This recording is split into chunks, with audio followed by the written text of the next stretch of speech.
Sacramento, California, 1909. The brass handle of the daguerreotype camera gleamed in the late afternoon sun as William Foster adjusted the aperture. "Just a moment longer, please," he called to the Johnson family arranged on their Victorian porch.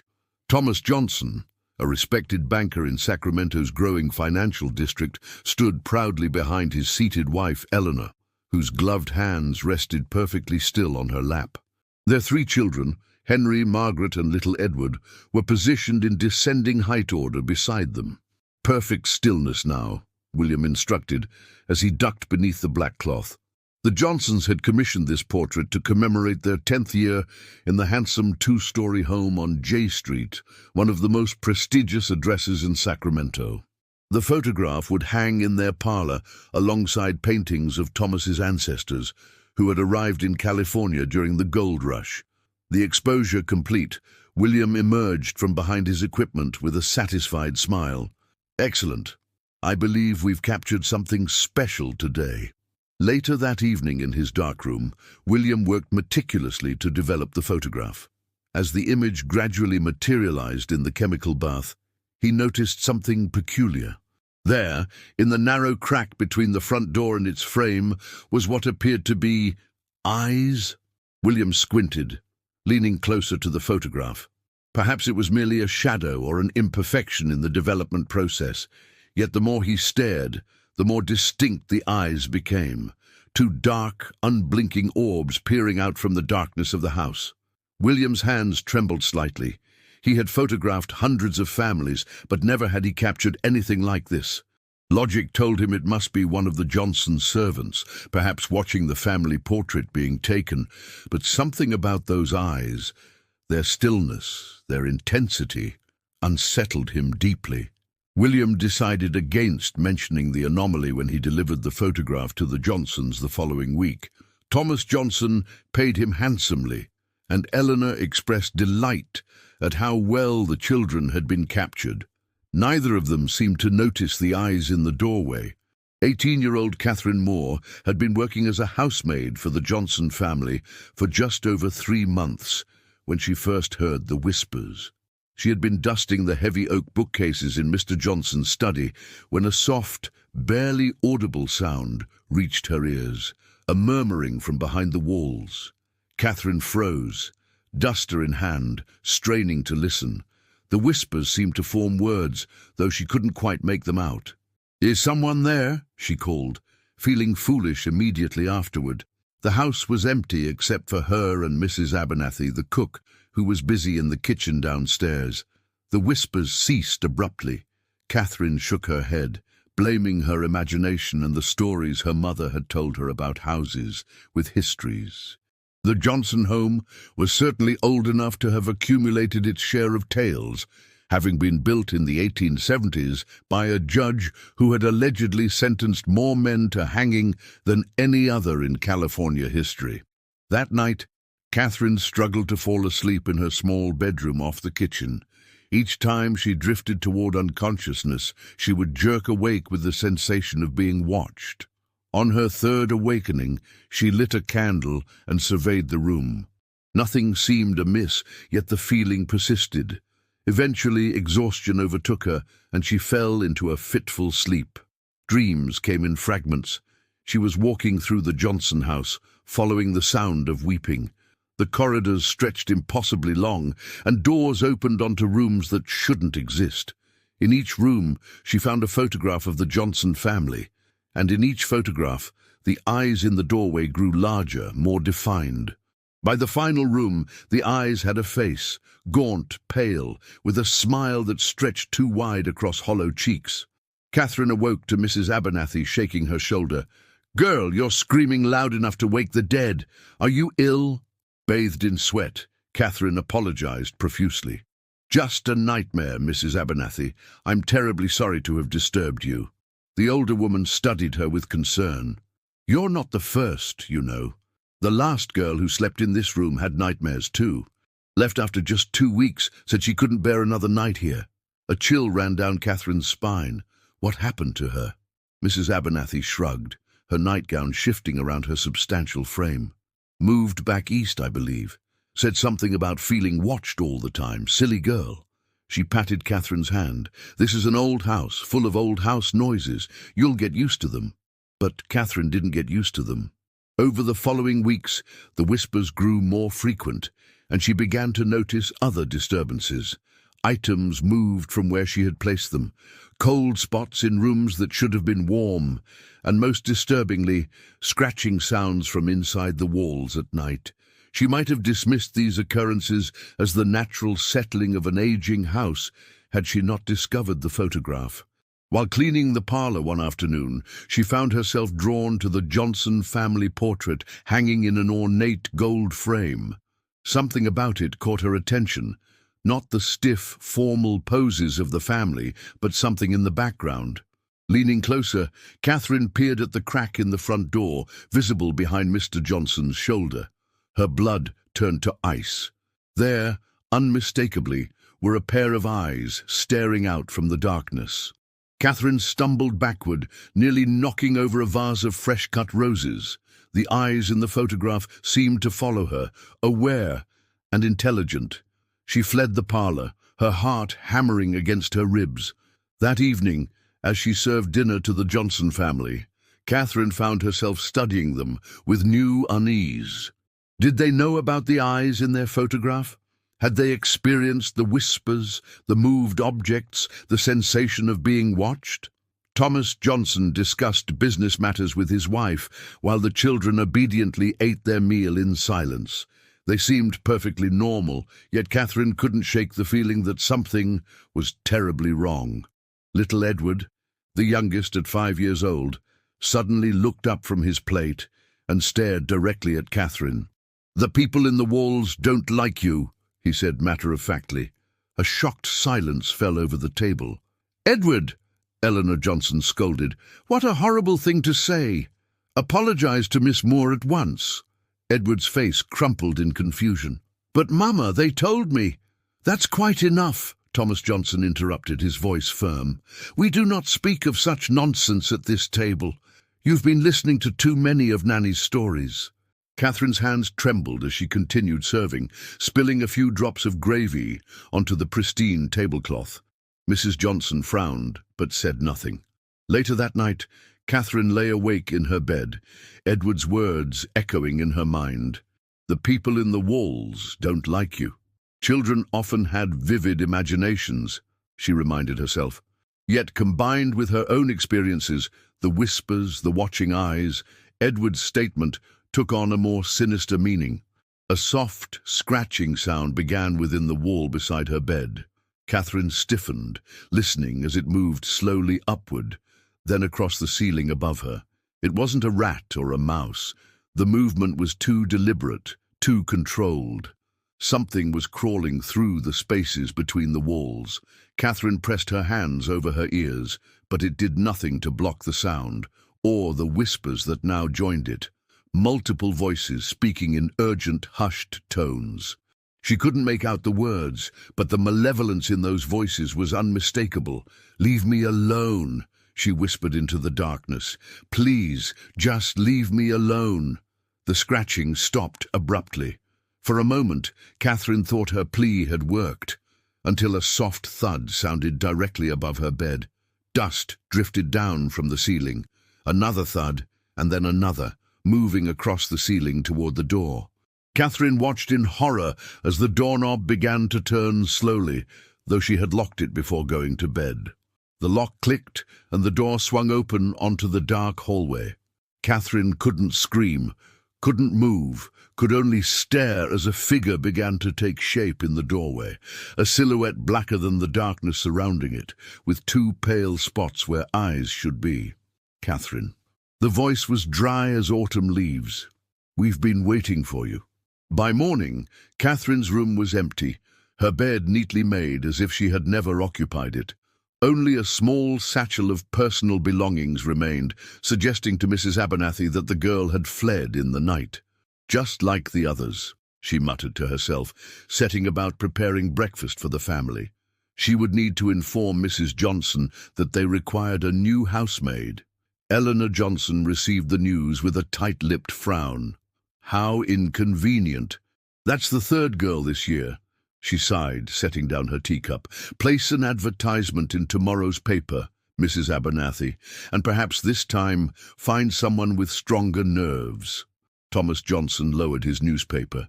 My dear, perhaps we should consider the possibility that there is something about this house that disturbs the staff. The turnover has become rather excessive. Eleanor's blue eyes flashed. This house has been in your family for generations, Thomas. I will not have you suggesting there is something wrong with it. The conversation might have continued had young Edward not entered the breakfast room at that moment, his face pale and his eyes wide with an emotion that might have been fear or excitement. She didn't leave, he announced, reaching for a piece of toast. The people in the walls took her. Thomas slammed his hand on the table, causing the silverware to jump. Edward, what have I told you about such talk? Go to your room immediately. The boy departed without protest, casting one last meaningful glance at his father before disappearing through the doorway. After the children had been sent to their lessons, Thomas retreated to his study, locking the door behind him. From a drawer in his desk, he withdrew a leather-bound journal, his grandfather's, passed down alongside the house itself. Thomas had never read it completely, finding the old man's ramblings tedious, but Edward's persistent talk of people in the walls had awakened a memory, something about the house's construction that his father had once mentioned in hushed tones. The journal's pages were yellowed with age, the handwriting spidery and difficult to decipher. Thomas skimmed through entries about gold speculation, legal disputes, and the early development of Sacramento until he found what he was looking for, entries from 1872, when construction on the house began. May 15th, 1872, construction commences tomorrow on my new residence. I have engaged Mr. Sullivan, who comes highly recommended for his discretion as well as his architectural skill. The modifications I have requested are unorthodox, but necessary for my purposes. June 30th, 1872. Sullivan questions the necessity of the hidden chambers and passages. I have reminded him that his compensation depends upon his compliance, not his curiosity. The workmen suspect nothing. They build only what they are shown in the plans, which Sullivan has altered as instructed. Thomas frowned, turning the page.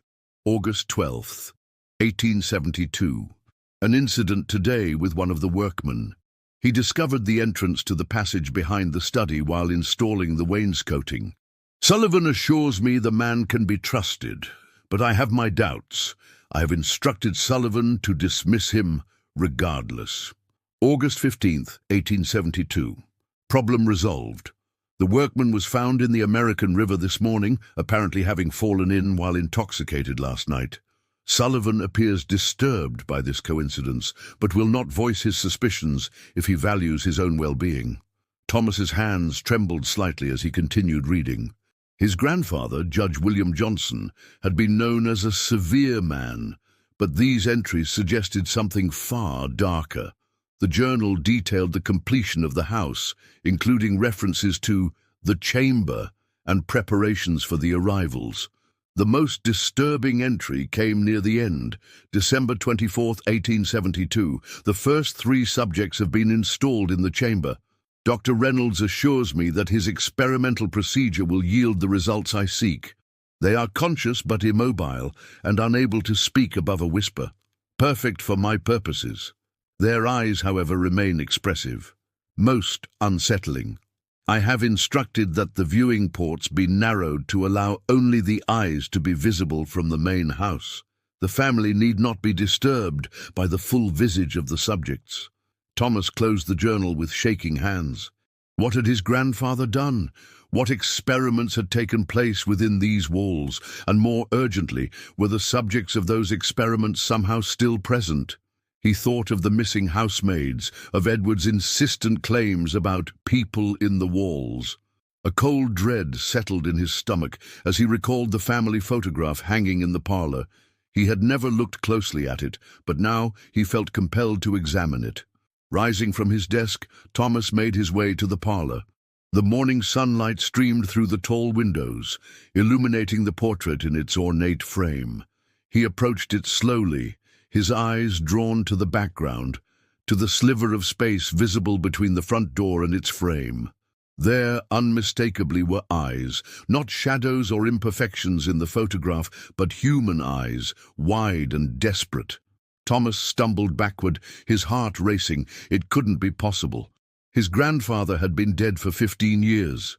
Any subjects of his experiments would surely be long dead as well, yet Edward spoke of them as if they were still present, still active within the house.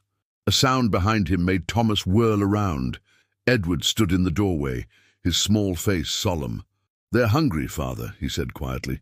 "They're always hungry." Thomas stared at his son, a terrible suspicion forming in his mind. "Edward, how do you know about the people in the walls? Has someone told you about them?" Edward shook his head. "They told me themselves. They whisper to me at night. They show me things." "What things, Edward?" Thomas asked, his voice barely above a whisper. "The hidden doors, the passages, the room where they live." Edward's eyes were unnaturally bright. "They showed me where Catherine went, and the others before her." Thomas felt the blood drain from his face. "Take me there, Edward. Show me." The boy hesitated, then nodded, extending his small hand to his father. Thomas took it, noticing how cold the child's fingers were against his palm. Edward led him out of the parlor, through the main hallway, and toward the back of the house where the servants' quarters were located. Instead of entering any of the rooms, Edward stopped before a section of wainscoting that appeared no different from the rest. He pressed his hand against it in a specific pattern. 3 taps at the top, 2 in the middle, 1 at the bottom. To Thomas's horror, the section of wall swung inwards silently, revealing a narrow, dark passage. "How did you—" Thomas couldn't complete the question. "They showed me," Edward repeated. "They show me lots of things, father." The passage beyond was pitch black and smelled of dust and something else, something organic and unpleasant. Thomas hesitated at the threshold, every instinct warning him not to enter. But the need to know, to understand what legacy his grandfather had left hidden within these walls, drove him forward. "Wait here, Edward," he instructed, taking a lamp from a nearby table and lighting it. The boy nodded, his face half in shadow, and for a moment Thomas thought he saw something else in his son's expression, something old and knowing that had no place in a child's eyes. The passage was narrow, forcing Thomas to turn sideways in places. The walls were rough wood, unfinished, and the floor creaked beneath his feet. The air grew colder as he proceeded, and the unpleasant smell stronger. The passage twisted and turned, disorienting him completely. He could no longer tell which part of the house he was in, or even if he was still within the house at all. Finally, the passage opened into a larger space, a room perhaps 15 feet square, with a ceiling so low that Thomas had to stoop. His lamp illuminated peeling wallpaper and a floor covered in dust and footprints. Recent footprints, small and large, crisscrossing the room. Against the far wall stood what appeared to be glass cases, tall and narrow like standing coffins. Thomas approached them slowly, raising his lamp. The glass was cloudy with age and grime, but as he drew nearer, he could make out shapes within, human shapes, standing upright, perfectly still. Thomas's hand shook violently, causing the lamplight to flicker across the glass cases. There were 3 of them, each containing what had once been a human being. Time had not been kind to the bodies. The skin was desiccated, stretched tight over bone. The clothing rotted to mere suggestions of fabric. But the eyes were somehow preserved, wide open, and horribly alive in those withered faces. As Thomas watched in frozen horror, one pair of eyes swiveled toward him, focusing with dreadful awareness. The mouth of the corpse moved slightly, and a whisper emerged, so faint he almost missed it. "Johnson, blood!" Thomas stumbled backward, nearly dropping the lamp. These were his grandfather's subjects, people he had somehow trapped between life and death, preserved in some nightmarish state of awareness for over 30 years. And they had been here, conscious and suffering, throughout Thomas's childhood, throughout his own children's lives in this house. A sound behind him made Thomas spin around. Edward stood in the doorway of the hidden room, his expression calm, almost serene. "They're hungry, Father," he repeated. "Grandfather promised them Johnson blood in exchange for what they gave him." "What are you talking about?" Thomas gasped. "What did they give him? Long life? Power? Wealth?" Edward's voice had changed, becoming deeper, older. "All the gold he needed to build his fortune. Gold stained with blood, but gold nonetheless." Thomas stared at his son in dawning horror. "Edward?" The boy smiled, but it wasn't Edward's smile. "Edward is here, but I am also here. I have always been here in all the Johnson children, since my subjects and I made our arrangement." The voice coming from Edward's mouth was now unmistakably that of Judge William Johnson, Thomas's long-dead grandfather. "No," Thomas whispered. "This isn't possible." "Many things are possible with the right sacrifice," said the thing wearing Edward's face. "My subjects gave their lives, most of them at least. These three gave something more valuable, their souls, their agency. And in return, I promised them new vessels eventually, Johnson vessels." The glass cases began to rattle, the withered figures inside becoming agitated, their eyes fixed hungrily on Thomas. "You're not taking my son," Thomas said, backing toward the door. "Whatever unholy pact you made, it ends now." Edward, or whatever controlled him, laughed. "It's far too late for that. The pact renews with each generation. Your father knew. He chose your sister to host me, poor, unstable Louise, who threw herself from the attic window rather than continue sharing her mind. So I chose Edward instead, such a receptive child." Thomas lunged for his son, intending to grab him and flee, but his foot caught on something on the floor, a human hand, partially buried in the dust, the fingers curled as if reaching upward. Catherine's hand, he realized with sickening clarity, and beside it other remains, older but recognizable as human. "The housemaids," Thomas gasped. "You've been feeding them to these things." "Not feeding, precisely," replied his grandfather's voice from Edward's mouth. "Preparing. These three need fresh vessels, you see. The current ones are deteriorating despite my best efforts. The girls are kept here until they're properly conditioned. Catherine is nearly ready." As if on cue, a section of the wall slid open, and Catherine Moore emerged, or something wearing Catherine's body. Her movements were jerky, puppet-like, and her eyes had the same horrible awareness as those in the glass cases.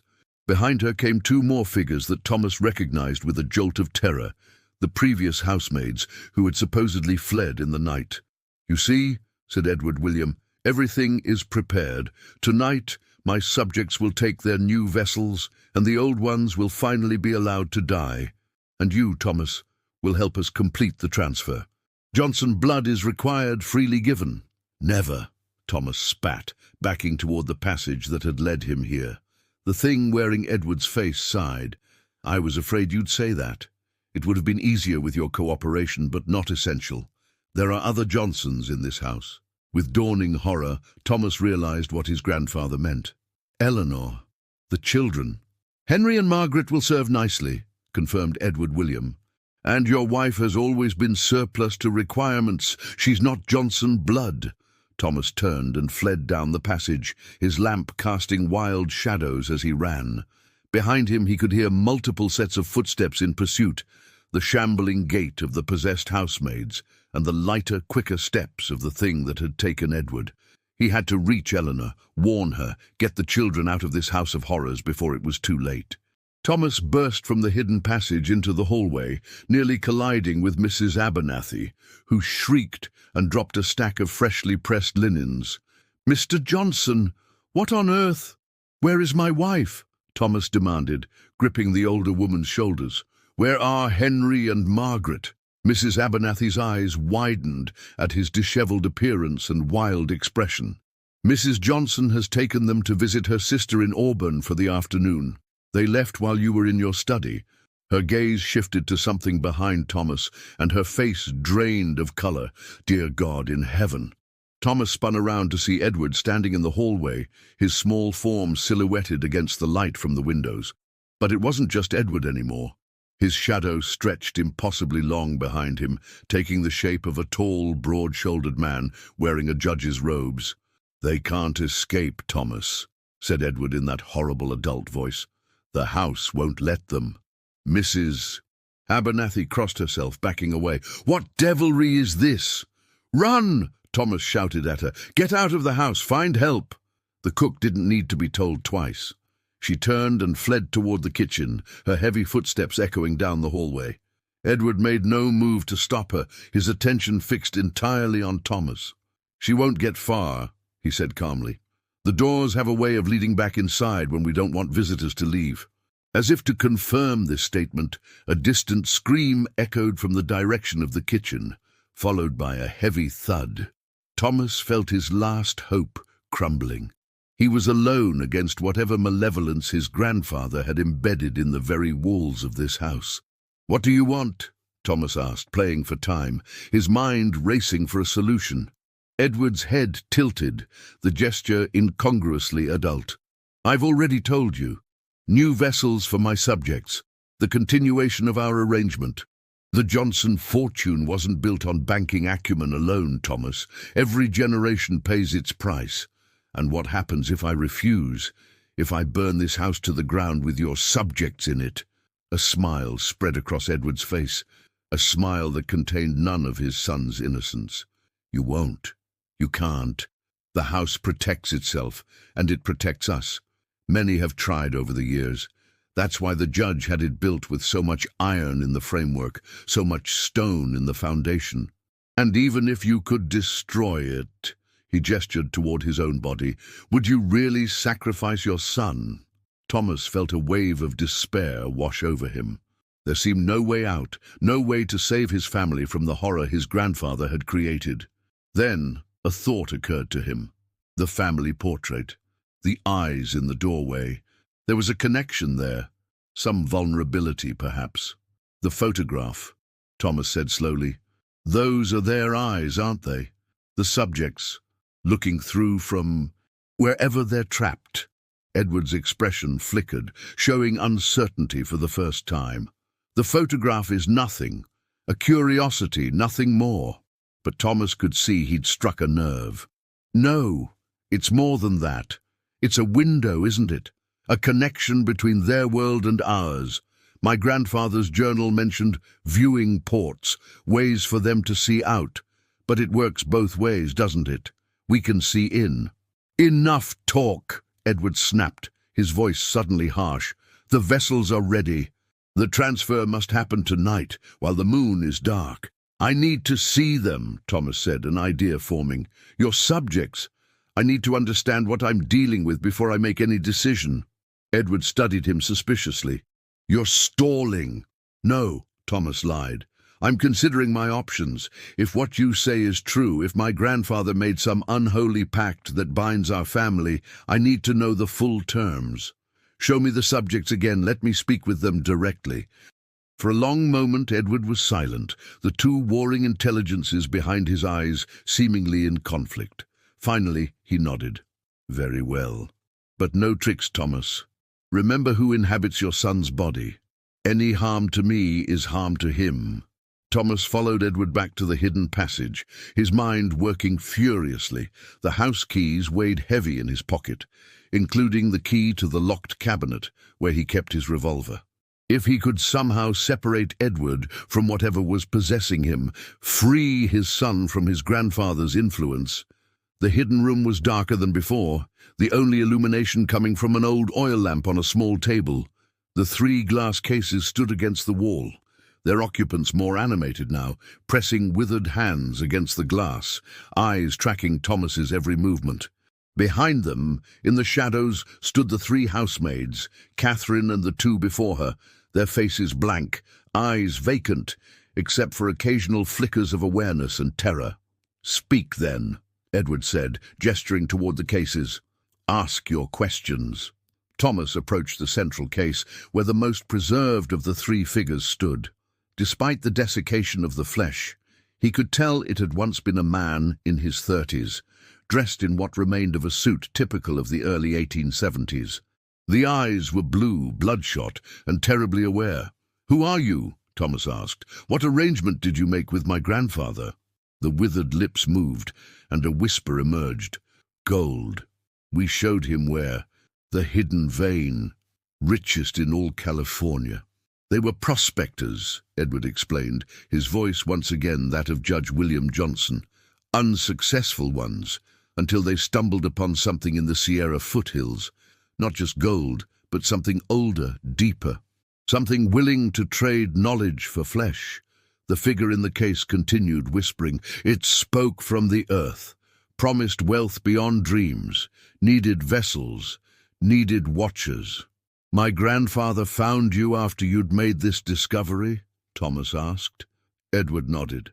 "They came to Sacramento to file their claim. I was a judge then, but also an investor always seeking new opportunities. I recognized the signs of men who had found something extraordinary. When they stayed at my hotel, I made sure their drinks were enhanced with something that made them talkative."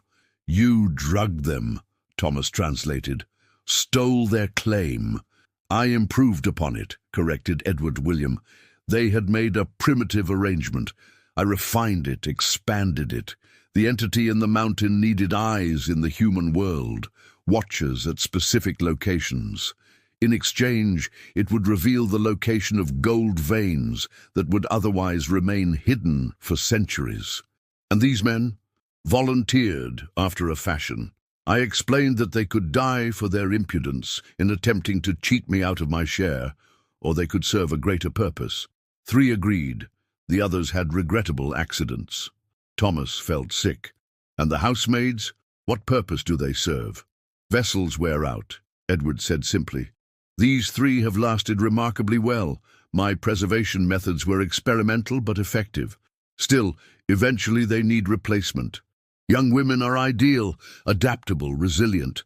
We prepare them carefully, condition them to accept their new occupants."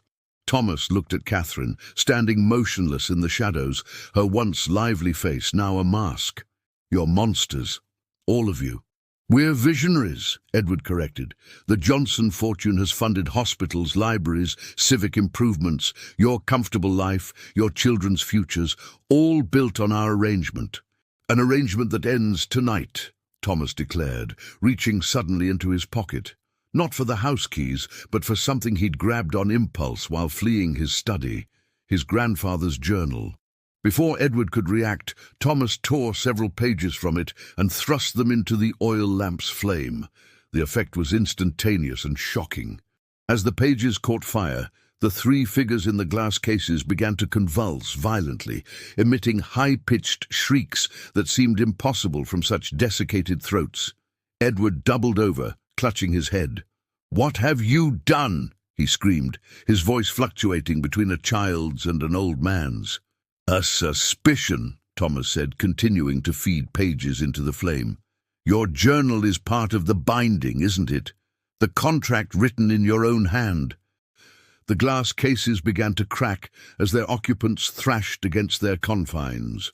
Dark fluid seeped from the fractures, not blood, but something thicker, blacker, giving off a noxious odor as it hit the air. Edward lunged for Thomas, but the conflict within him made his movements uncoordinated, his face contorted, shifting between his son's features and the superimposed image of an older, crueler face. "Stop! You'll kill us all." "Better that than allowing this abomination to continue," Thomas replied grimly, feeding the last of the pages into the now roaring flame. The fire was spreading, catching on the ancient dry wood of the hidden room. Smoke billowed upward, seeking escape through unseen cracks and crevices. The glass cases shattered outward, releasing their occupants. But instead of attacking, the withered figures seemed to be disintegrating, their desiccated flesh sloughing away to reveal not bone, but something else, something black and chitinous, with too many limbs, too many eyes. The true forms of whatever had been bound within those human shells. Edward collapsed to the floor, his small body convulsing as something dark and shapeless began to emerge from his mouth, his eyes, his ears, a shadow giving up its host. Thomas lunged forward, grabbing his son and pulling him away from the writhing darkness. "Edward, Edward, can you hear me?" The boy's eyes fluttered, then focused on his father's face. "Father?" he whispered, his voice his own again. "The bad men are leaving. They're very angry." The fire was spreading rapidly now, consuming the dry wood of the hidden passage. The three housemaids had collapsed like marionettes with cut strings, while the inhuman shapes that had emerged from the glass cases were dissolving into oily black puddles that hissed and steamed. "We need to get out," Thomas said, lifting Edward into his arms. The whole house could go up. He navigated the burning passage, shielding Edward's face from the smoke with his jacket. Behind them, he could hear unearthly shrieks of rage and pain as whatever his grandfather had bound in that hidden room faced destruction. They emerged into the main house to find it already filling with smoke. Thomas ran for the front door, only to find it wouldn't open, locked or jammed or held by some unnatural force. Remembering Edward's earlier words, "The house won't let them," he understood that the house itself was part of the binding, designed to keep the subjects contained and intruders out. "The photograph," Edward said suddenly, pointing toward the parlor. "Break the photograph." Thomas hesitated only a moment before running into the parlor, where the family portrait still hung in its ornate frame. The eyes in the doorway were more visible than ever now, wide with what might have been fear or anticipation. With Edward still in one arm, Thomas ripped the photograph from the wall and smashed it against the marble fireplace. The glass shattered, and as it did, a howling wind seemed to sweep through the house, rattling windows and doors. The front door burst open with a crack of splintering wood, revealing the late afternoon sunlight beyond. Thomas ran, carrying Edward across the porch and down the steps to the street, not stopping until they were well away from the property. Looking back, he saw smoke pouring from windows and cracks in the walls. Within minutes, the first flames became visible, licking at the curtains in the upper rooms. Neighbors emerged from their houses, shouting in alarm.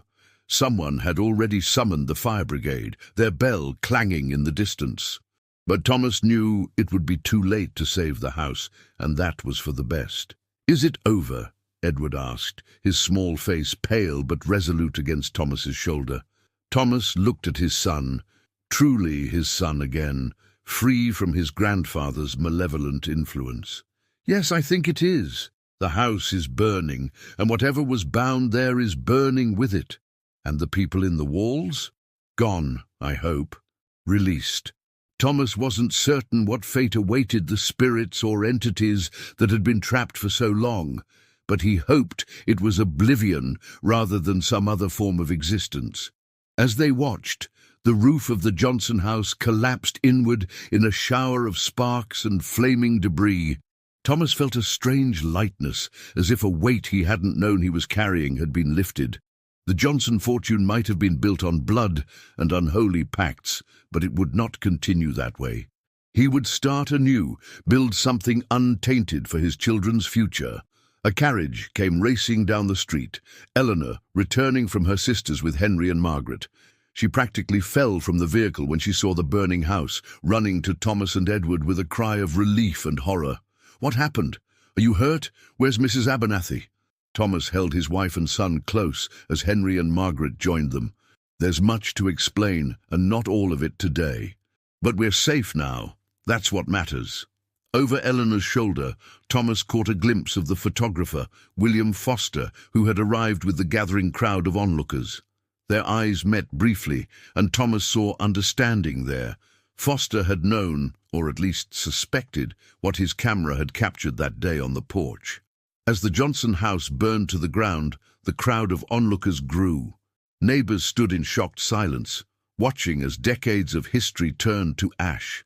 The Sacramento Fire Brigade arrived, their horse-drawn pump clattering down the cobblestone street, but it was clear from the outset that their efforts would be futile. The flames had taken hold too quickly, consuming the structure with an almost eager intensity. Thomas held his family close, watching as the last visible remnants of his grandfather's legacy crumbled. The photograph had been the key, not just a window between worlds, but an anchor point for whatever binding his grandfather had created. With its destruction and the burning of the journal pages, the pact had been broken. "What will we do now?" Eleanor asked, her voice small against the roar of the collapsing house. "Where will we go?" Thomas looked at his wife, seeing her clearly perhaps for the first time. She had always been the outsider in the Johnson household, never quite belonging. Now he understood why. She hadn't been Johnson blood, hadn't been part of the dark heritage his grandfather had created. "We'll start again," he said firmly. "The bank accounts, the investments, they remain intact. We'll build something new, something clean." As the fire brigade gave up their futile efforts and focused instead on preventing the flames from spreading to neighboring houses, William Foster approached the family cautiously. "Mr. Johnson," he said, removing his hat respectfully, I feel I must speak with you." Thomas nodded, stepping away from his family. "You saw it, didn't you? In the photograph, you knew something was wrong." Foster's face was grave. "I've been photographing families for 20 years, Mr. Johnson. I've captured many strange things, spirit photographs they call them, tricks of the light, most of them. But what I saw in your doorway," he shuddered visibly, "that was something different, something real. Did you know what it meant?" "Not precisely. But I've heard stories about this house since I was a boy. Judge Johnson was not known for his mercy, either in court or in business." Foster hesitated. "There were rumors, back when the house was being built. Workers who disappeared, strange noises in the night. Most dismissed it as idle gossip, but—" Thomas sighed heavily. "The rumors were true, it seems. My grandfather made a bargain I can scarcely comprehend, Mr. Foster, and my family has been paying the price ever since." Foster glanced at the burning house, then back at Thomas. "There are other houses in Sacramento with similar histories, other families with secrets." His voice dropped to a whisper. "Other photographs with eyes where none should be." Thomas felt a chill despite the heat of the nearby flames. "What are you saying?"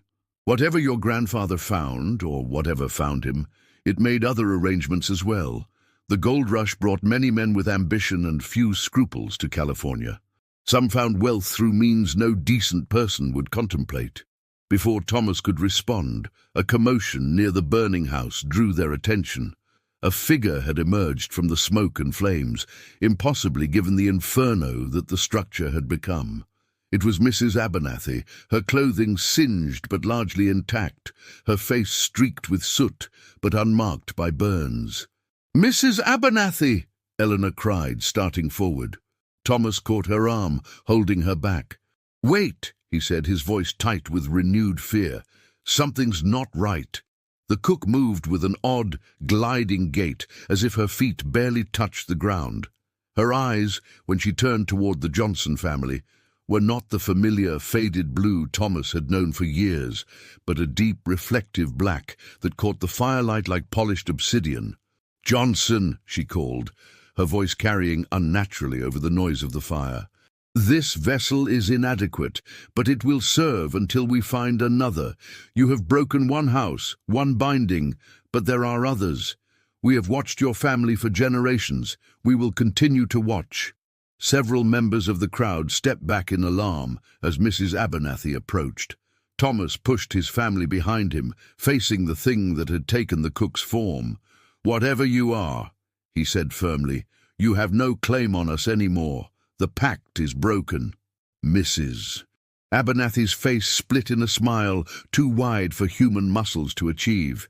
"Is it? The journal is burned, yes. The house is fallen. But blood remembers, Thomas Johnson. Blood carries obligations across generations." "Not anymore," Thomas insisted. "Not my blood, not my children's." The thing wearing Mrs. Abernathy's form tilted its head, the motion jerky and unnatural. "We shall see." Its gaze shifted to Edward, who shrank back against his mother. "We know your son now. We have tasted his mind. Distance and time mean nothing to us. Before Thomas could respond, William Foster stepped forward, holding up his camera like a shield. "I know what you are," the photographer said, his voice surprisingly steady. "I've captured your kind before, trapped you in silver nitrate and light." Mrs. Abernathy's face contorted with what might have been fear. "The image taker," she hissed. "The thief of shadows." "That's right," Foster affirmed. "And I can bind you again, more permanently this time. Would you like to spend eternity frozen in one of my plates?" The creature hesitated, its borrowed form trembling slightly. Then, with a shriek that sounded nothing like the real Mrs. Abernathy, it turned and fled down the street, moving with inhuman speed until it vanished into the gathering dusk. Foster lowered his camera, his hands shaking visibly now. "It will return," he said quietly to Thomas. "Perhaps not today, perhaps not in this form, but it will return." "What was that?" Thomas demanded. "What are these things my grandfather made his pact with?" Foster shook his head. "I don't know what they call themselves, or what they truly are. Watchers, perhaps, as your son named them. Entities that exist alongside our world, but separate from it, able to observe but not fully participate without assistance. Human assistance," Thomas said bitterly. "Vessels. Yes, they offer knowledge, wealth, power, in exchange for entry into our world." Foster's face was grim. "Your grandfather was not the first to make such a bargain, nor will he be the last." Eleanor had gathered the children close, her face pale but determined. "What do we do now?" she asked. "How do we protect ourselves, protect Edward from these things?" Foster considered her question carefully. "There are methods," he said finally. "Protections. My grandmother was from New Orleans. She knew ways to ward off spirits and entities from other realms." He reached into his pocket and withdrew a small object, a pendant on a leather cord carved from some dark wood. "This is rowan wood, soaked in silver nitrate and blessed by a priest. It won't stop them entirely, but it will make it harder for them to find you, to influence you." He handed the pendant to Thomas, who examined it briefly before placing it around Edward's neck. The boy touched it curiously. "It feels warm," he said with surprise. Foster nodded. "That's good. It means it's working."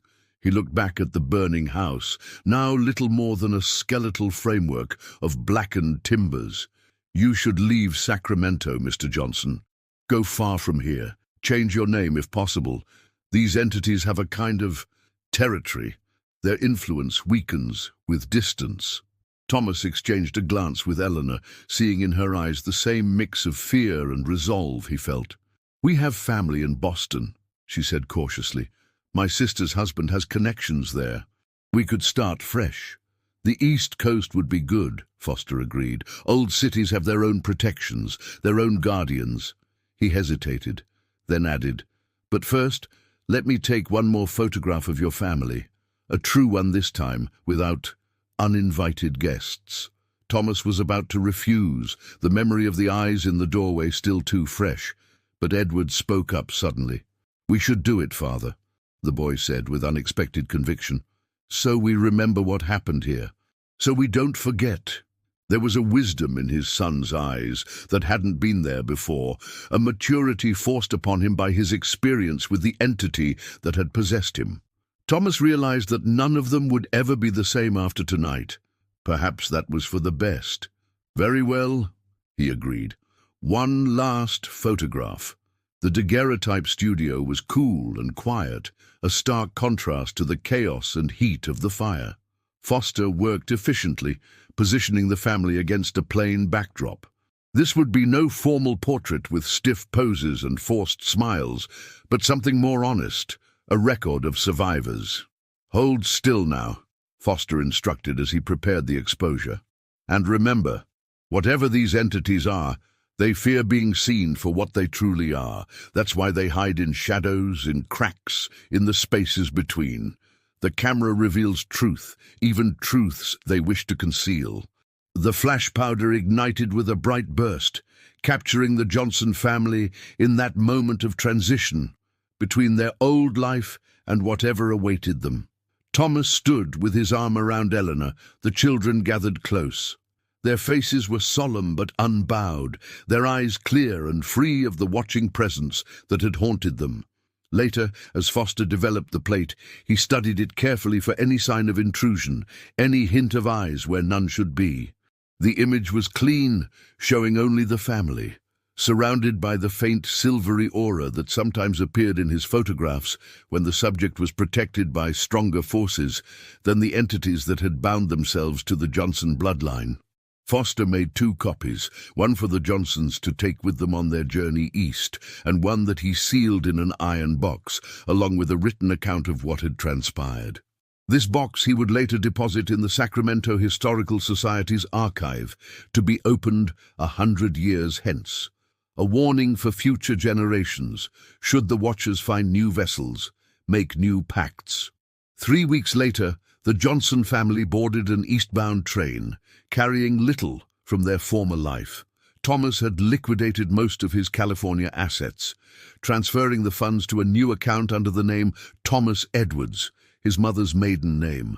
Edward wore Foster's pendant beneath his shirt, and Eleanor carried sachets of protective herbs sewn into the linings of their traveling clothes, prepared according to Foster's grandmother's recipes. As the train pulled away from the station, Edward pressed his face to the window glass, watching as Sacramento receded into the distance. The charred remains of their house had already been cleared away, the lot standing empty. No one had yet expressed interest in purchasing the property, despite its prime location. Perhaps some instinct warned potential buyers away. "Will they follow us?" Edward asked quietly, his eyes still on the diminishing cityscape. Thomas placed a hand on his son's shoulder. "I don't know," he answered honestly, "but we'll be ready if they do. Mr. Foster has taught us how to recognize the signs, how to protect ourselves, and we have each other." Edward nodded, seeming satisfied with this answer. He turned away from the window as the train gathered speed, heading east toward a new beginning. The Watchers might still be out there, might still remember the taste of Johnson blood, but they would find the family changed, prepared, and no longer vulnerable to the manipulations that had ensnared Thomas's grandfather. As Sacramento disappeared from view, Thomas felt the weight of generations of secrets lifting from his shoulders. Whatever his grandfather had done, whatever dark legacy he had created, it ended now. The Johnsons, now the Edwards family, would write a new history, one unmarred by hidden chambers, watching eyes and whispers in the walls. In his pocket, Thomas carried the photograph Foster had taken, their first true family portrait. No shadows lurked in its background, no eyes peered from darkened corners. Just 4 people, bound by love rather than blood pacts, facing their future together. The train whistle sounded long and clear as they crossed the Sacramento River and headed into the open country beyond. Behind them, in the city they were leaving behind, other houses stood with their own secrets, their own hidden passages, their own watching eyes. But that was no longer the Johnson family's concern. They had escaped the watchers behind the door. Whatever watched them now was benevolent, the clear light of day, the open sky above, and the promise of a future free from the shadows of the past.